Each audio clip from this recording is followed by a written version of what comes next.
All right. Hello, hello, party people. Good Wednesday. It's Wednesday. And as always, we've made it through another half of a week. Hello, Scott Miller. How are you today? Taylor, I'm awesome. It's spring in Salt Lake City. The boys are all in school, so it's kind of quiet around the house, and I'm delighted to be here today. Ooh, you're lucky. It's maybe about to snow where I am in North Carolina in the mountains, and my children are not in school yet. So you've got a couple of things really going for you today. Well, as you know, we have three boys that are 6, Yeah. 9, and 11, and they all have my personality. So 8:30 in the morning when they're all at school is a beautiful time of the day. Oh, good. Well, okay. You've got quite a household then if they all have your personality. No. To my wife's horror. Yeah. Woo. Great. Well, I'm so glad to have you here. We're going to talk about your new book. I've got Marketing Mess. Can you see it? Marketing Mess to Brand Success. Now your book before that, Management Mess to Leadership Success. Yep. So you clean up a lot of messes, apparently, Scott. And I've got 9 more in the works. So I got job mess to career success, communication mess. There's a lot on the come. I got lots of messes going on. Okay. Well, we're going to clean up one today for some people listening and tuning in. But first, just for anyone who doesn't know you, can you give a quick rundown of who you are, what you're about, what you do? Sure. So my name is Scott Miller. I'm 53. I live in Salt Lake City. I'm from Florida originally. Worked for the Walt Disney Company for 4 years and the Franklin Covey Company for the last 25 years. Of course, you know us as the 7 Habits of Highly Effective People. I was the chief marketing officer of that global public company for almost a decade. Before that, I was in sales and executive sales leadership. I host the world's largest weekly leadership podcast for the firm called On Leadership with Scott Miller. I've written 4 books. I have about 7 more coming out in the next 4 years. I write a column for Inc. magazine every week. I speak a lot, and I'm delighted to be here with Taylor again. Awesome. Well, it's good to see you. Yeah, we met on the SOAR podcast earlier last year, and we did talk about management mess. Yeah. And yesterday I posted a picture of like a French bulldog who had gotten into a bunch of paper. So we're really going to lean into this mess thing. But before we get into Marketing Mess to Brand Success, I want to start a little bit with you today at more of a philosophical level of brand and marketing. I always like to get other people's definitions of brand. So what's your definition? What is a brand in the first place? Well, your brand is the reputation, right? I mean, it's the outcome of marketing. The brand is what you've earned. It's how people perceive your value, whether it be an organization, a service, or yourself. I mean, this is not a new idea. Everybody has a brand, every individual. And your brand is your reputation. And your reputation is just merely the collection of all the decisions, promises you've made or kept.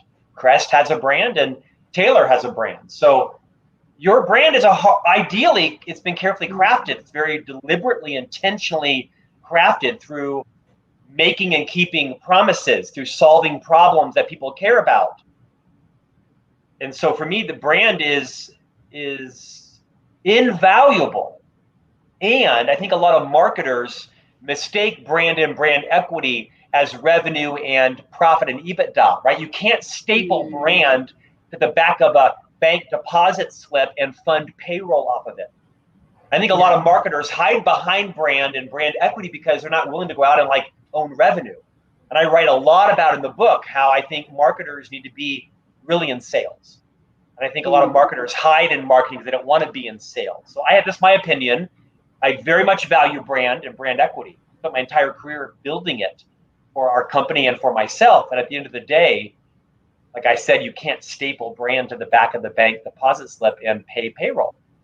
Yeah, I love that. I've never heard anyone say that in that way. So I really like that. So most marketers don't like me saying that, but I think there's some value in it. Yeah. Well, I agree too. Everybody should sit in sales and marketing at some point because you got to learn what happens on both sides of that equation in order to, I think, build a really good revenue team or a really good growth team that's really well oiled and everyone kind of gets it. So Taylor, to that point, good for you. I think you should be in sales first and then move to marketing. And I think the reason why I was viewed as being successful as the chief marketing officer, which, by the way, I doubled the annual tenure to almost 9 years, not because I was a great marketer, because I was great in sales and I understood the sales engine. I understood the sales fears, the sales need. The CEO often confused me as the chief sales officer. when I was the chief marketing officer, because I was so focused on helping drive sales. Yeah, yeah, absolutely. No, I think it's good. I think you really cut your teeth in a lot of ways in sales first too, and then you can take that into marketing, into understanding the things that the salespeople go through. Yeah, well So said. then, so let's talk about that. Okay, so we talked about brand. Now, what's the difference between brand and marketing? Because people, I think, can often confuse that. Yeah. Well, this may be simplistic, but I think marketing is the inputs and brand is the outputs, right? I mean, marketing is your strategy, it's your tactics, it's what you're doing, it's where you're placing ads, it's your messaging, it's creating messaging where your customer can find themselves in your message. And so marketing is all of those tactics and strategies that you invest in to build a trusted brand where people not just buy from, but refer you and evangelize for you. Yeah, love it. All right. Well, let's get into the book. So first off, I want to say, like, your book comes with these, can you see it? There we go. And these, like, this cool little card deck. And I like the card deck because what the card deck does is it gives people, marketers, I think salespeople should read this book too. CEOs should read this book. It gives people a challenge a day. And there's 30 challenges, right? Yeah, 30 challenges. So you get a month's worth of challenge. And I want to go through some of my favorite challenges in the book. I was like flipping through, playing cards over the weekend with your card deck. Canasta with Scott Miller. Yeah, exactly. Hey, kids, come on over. We're going to play poker with the challenge cards. No, I don't know. So the first one is the one that I want to start with, not just because it's number one, but because I think it's a really good one. And the challenge is, it's the customer stupid. Yeah. And the question on the challenge is, have you become so distracted by your internal focus that you've lost external focus on your customers? So challenge number one, let's talk a little bit about that in the context of cleaning up the marketing mess to build a better brand. Yeah. So for those who may not know me, my books are all in the Mess to Success series, right? Because I think we all have messes, and I'm a radical believer that when you own your mess, you make it safe for others to own theirs, talk about them, and move from mess to success. So this book is a lot about my messes in marketing and about the messes of others, not to wallow in them, but to move towards success. This first challenge is really focused on the reality we all face, whether you are in marketing, sales, operations, finance, supply chain, innovation, whatever. We're all naturally gravitationally focused on ourselves, on our problems, our mission, our values, our purpose, our revenue, our EBITDA, our P&L. It's a natural challenge, that gravitational pull to kind of look inward, have all of our meetings talk about our processes and our stuff, versus recognizing that's natural. And we've got to be always thinking about the customer as well, because I think the bigger your company is, the giant hairball that is your firm sucks you in. I love that book, by the way, Orbiting the Giant Hairball. It's really the story of how shoebox greeting cards came into being from Hallmark greeting cards, right? They orbited that giant hairball without getting sucked in. And so as a marketer, I think one of your top contributions is to be sane in representing the voice of the customer. I think most salespeople have committed their weekly, quarterly, and annual revenue goals to memory. But if they don't know their clients' weekly, quarterly, annual revenue goals, they don't care about their clients. So in marketing, it's just this idea of it's all about the customer. I built the chapter after the 1992 US presidential campaign with Bill Clinton and Al Gore, where their political strategists in Little Rock had the sign that said, it's the economy, stupid, right? Because that's how they were going to beat the incumbent President George H.W. Bush and Vice President Quayle. It's the economy, stupid. And so the same with this is it's the customer, stupid. Is balance that you're going to always have this internal political gravitational focus on all things you. And in marketing, you've got to be the same person that is constantly representing the voice of the customer. How are they finding themselves in our message? Stop writing about how much R&D you do and how many offices you have and why your grandfather designed the company. Nobody cares. No one cares. What they care about is, do they have a problem?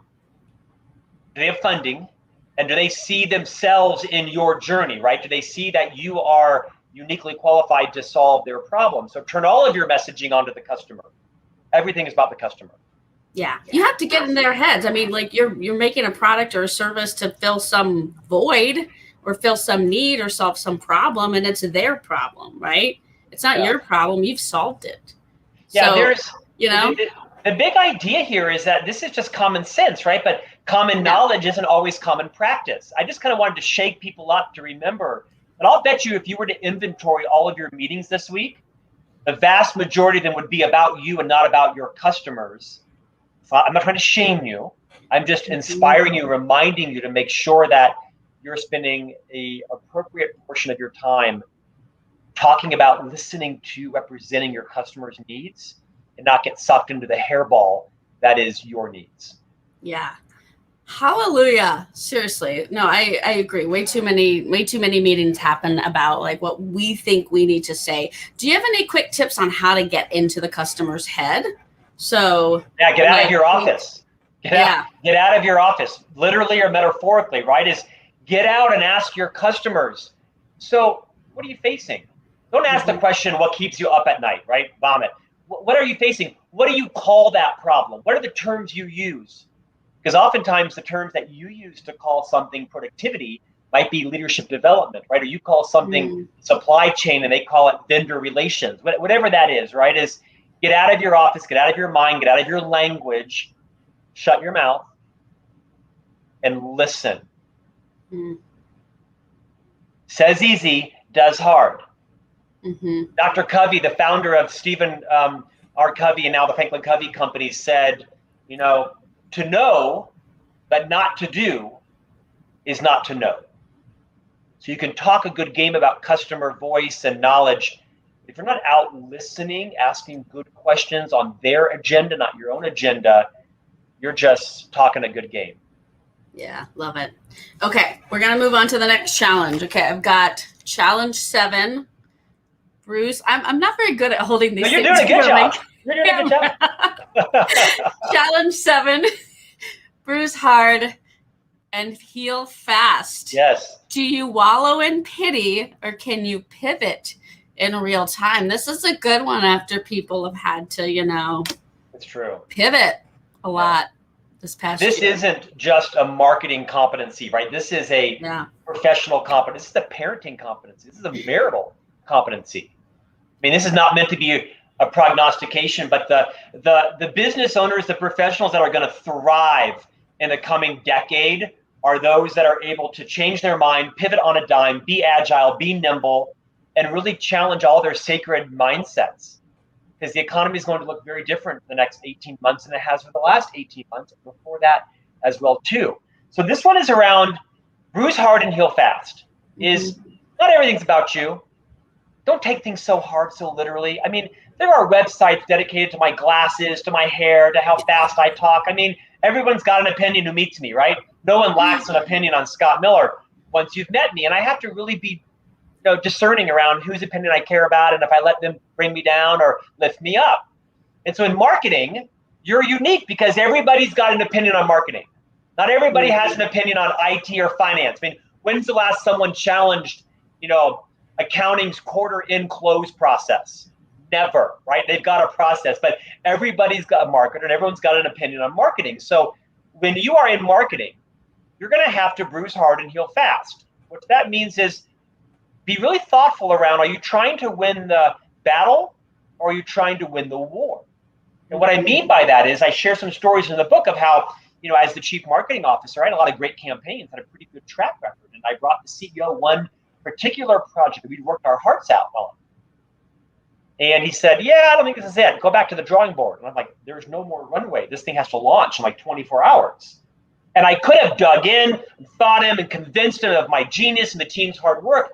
But I didn't do that. I wanted to dig in. I wanted to punch him. We're good friends, by the way. But the fact of the matter is, I would have won the battle, but I would have lost the war of credibility, the war of Scott's open to feedback. And I've seen so many leaders dig in and die in the sword. By the way, last time I checked, you can only die on one sword. So pick it carefully, right? I think it only takes one. I'm not going to try. I'm not going to try. It takes one. But when you bruise hard and heal fast, You're thinking long-term about your brand. Because I wanted to be seen as being a great partner and a nimble thinker, someone who could take feedback and not have to always win the conversation. I've seen a lot of people win the battle, but lose the war. And the war, of course, being your reputation as being someone that can take feedback, that can turn on a dime, that can understand they're not going to have a perfect batting average. The war is your reputation and your credibility. Now, if you just win the battle, you might win that campaign, but you may not be invited back to the meeting. You may not be promoted. You may not be seen as a collaborative partner who's willing to ebb and flow and change their mind, change their position. Be careful when you choose to dig in. Make sure that is the sword you're willing to die on. Yeah, this is good. This is good marital advice, right? It's good marital. Good advice with your parents and your mother-in-law. It is. We just had a big fight in my house last night. I could have used this last night, Scott. No. Yeah. No. For people who aren't seeing us, they're wondering, why is it so quiet? We had similar fights in our house last night. And I mean, when this is the audio version that'll come out, that'll. Sorry, folks. We'll throw you for a loop for just a moment. We're going to come back to the show. So, by the way, I love your glasses. I'm a big fan of red. Clearly, I have you know what? For you, I'll switch to green. How's that? No, put the red back on. I'm going to go write a blog now if you switch to green. All right, sorry. Don't do that. Kidding. Okay, so the third challenge I want to talk about, first off, real quick, I do agree, marketing can often be kind of a punching bag. It's the easiest department to point a finger at oftentimes. And you're right. People don't go tell IT how to do IT, but people love to tell marketing. They don't. But you will build a reputation for yourself. Whether you're in marketing or not, you'll build a reputation for good or for bad based on how easily you bruise hard and heal fast. Doesn't mean you don't bruise. One of the things I often do, and I know our time is tight, is when someone gives me feedback that's especially harsh or diminishing, I'll say, thank you for that. I need 4 minutes to process it. So judge me 4 minutes from now. Dang, really? And then I'll process it okay, I got 3 more minutes. And so I'll make sure that in 4 minutes I show up well. But I usually tell people, I need 4 minutes to be pissed off. Let me work through this for a moment, right? So that you judge me on who I am 4 minutes from now, not in the next 4 minutes. So I kind of I'm diffusing my valve in your presence. And it works really well, right? It lets me kind of work through my bruising period so I can get to the healing period. And I often do it in front of people. But they know Scott's just working through this. I'm going to give him 4 minutes and he's going to be on the other side. It may or may not work for you, but it's worked for me. It's okay. Tell people you got a process. I think that's good. Right. Okay. Yeah. So we're going to get into this one's juicy. Ready? Challenge 15. Friend of your competition. People don't want to do this. I think it's a smart thing to do. Do you view the competition as kill or be killed, or can you allow for a win-win? How do you friend your competition and build your own brand? Well, this is a mindset, right? I mean, back in the 80s and 90s, a sales competency was to sell your product by trashing your competition, right? You dressed them down. You told the client why they sucked and why you were great, right? I mean, welcome to 30 years ago. Now I don't even care about my competition. I don't know about them. I know about them, but I don't ever talk to my clients around how we excel compared to them. Now, I might choose to educate myself on them because if I am a trusted advisor, if I have my long-term client's interest at heart, if I have my brand at heart, I want to make sure they buy what's right for them, not what's right for me. Now, I'm not sure you could have taught this to me 30 years ago as a salesperson, but when you recommend your client that they go with your competitor because you generally believe that's what's best for them, that client will stay with you and trust you for decades. And when they move to a new company, they'll see you not as a salesperson. They'll see you as a trusted advisor and a friend because they know you'll tell them the truth about what's best for them.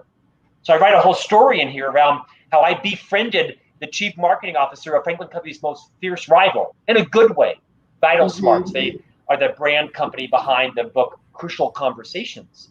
And we went to lunch and we met and we shared best practices, nothing proprietary, no secrets, but she helped me on the selection criteria for our marketing automation system. It saved me $250,000 making the wrong move, because your CRM is always your second CRM. You always buy the bad one first, and your second one is your one, right?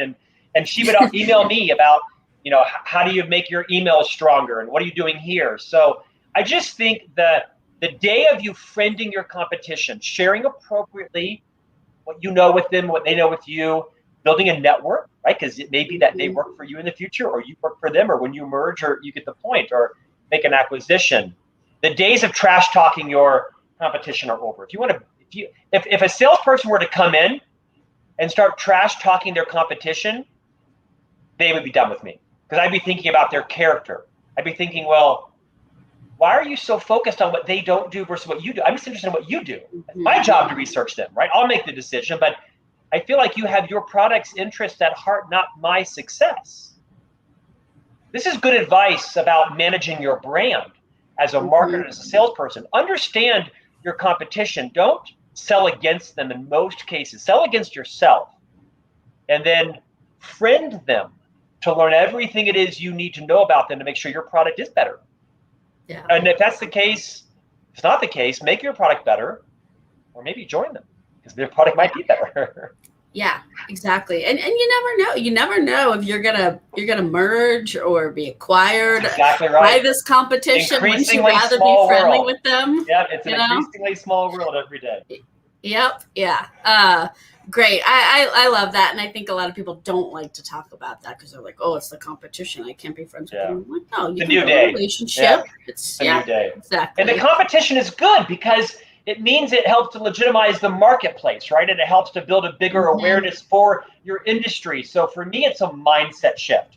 Are you willing to change your mind about the role your competition can play in your own knowledge, your professional development, expanding the marketplace, and they might even make your product more credible? Now, if someone asks you about someone else's product or service, you can say a variety of things. You say, quite frankly, I don't know much about them. Or you could say, well, if your problem is this, then they might be best for you.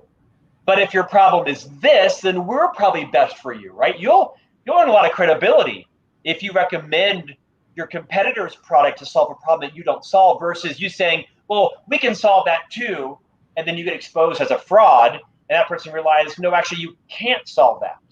If you want to win a customer's loyalty long-term, recommend a competitor's product when, in fact, it is better for a particular problem, and they will come back to you for decades for advice.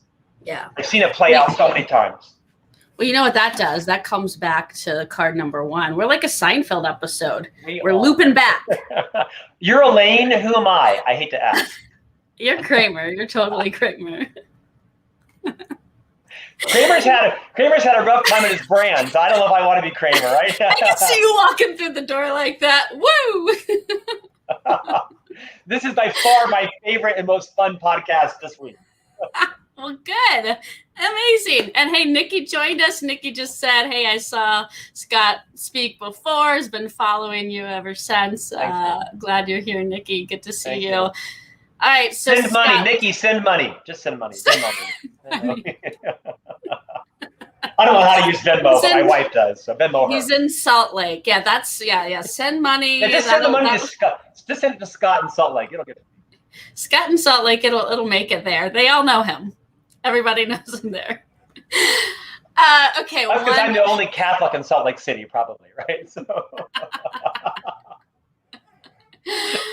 Well, give us a bonus round to close us out, Scott. What's one more thing people can expect to learn out of reading Marketing Mess or following you, like Nikki? Tell us. Yeah. Challenge 13.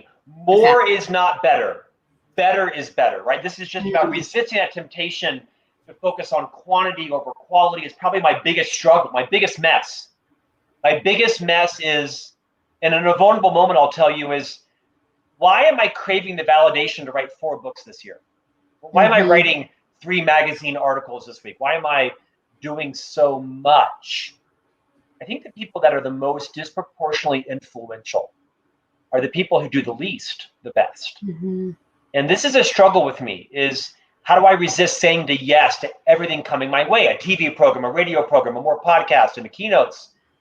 There will always be more great ideas than there is capacity to execute.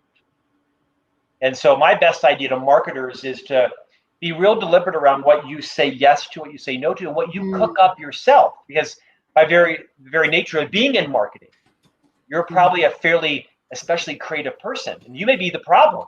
You might be the worst enemy. You might need to have people and processes protect you from yourself. I do. I got no shortage of problems. I got no shortage of ideas. I have a major shortage of capacity, people, finances, resources to execute them all. And then they come at the expense of each other. So more is not better. Better is better, except for in pizza, where more is always better because you can't screw up pizza. I don't know. You can overdo it there too. Like, you know. Not for me yet. So you had some bad pizza or just too much pizza? Well, you're an energetic guy. You're like burning it off as you eat it. You know? I burn more calories eating the pizza than I do actually acquiring the pizza. Right? Exactly. You knock a whole baby back and you're like, I'm ready for a second pizza. I took in 800 calories. I exerted 900 eating it. Amazing. It's true though. I wake up 2 pounds lighter every morning.